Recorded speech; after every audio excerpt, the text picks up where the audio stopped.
نظمت الرابطة التونسية للمواطنة بتونس مائدة مستديرة حول آليات مراقبة الانتخابات. وشارك في إثراء هذا الحدث أكاديميون في القانون والتاريخ من تونس وبلجيكا، كما تناولت هذه التظاهرة ما يعرف بالعدالة الانتقالية.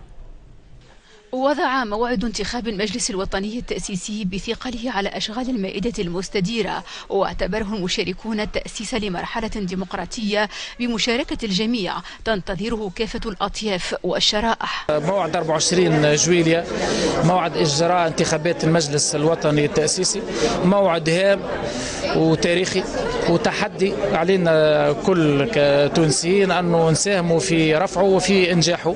من موقعنا كرابطة نحبوا نساهموا في التعريف بآليات مراقبة الانتخابات اللي باش تكون مش كما كانت قبل من مهام الحكومة ولا وزارة الداخلية أو بعض الأطراف اللي مشكوك في مصداقيتها، نحبوها باش تكون مجهود جماعي.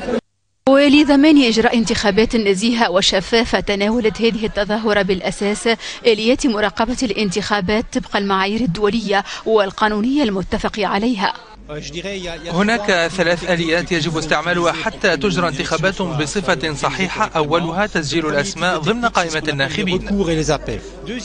الآلية الثانية يجب أن تتجسم في الملاحظة والإدلاء بالشهادات من قبل المجتمع المدني والأحزاب السياسية المتنافسة.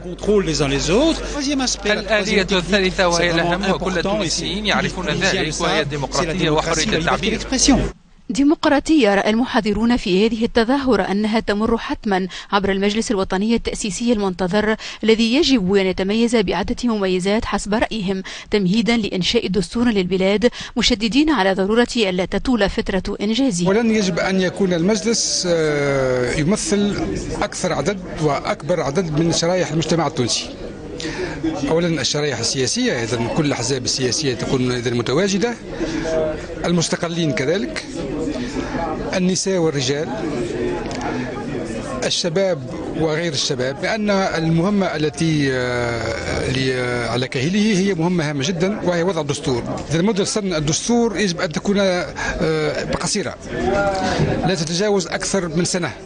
ونظمت الرابطة التونسية للمواطنة بالمناسبة ندوة صحفية تمحورت حول التعريف بأهدافها، وخاصة تحقيق ما أسمته بالعدالة الانتقالية، داعية في الوقت ذاته إلى إنشاء محكمة مختصة بتجاوزات النظام السابق.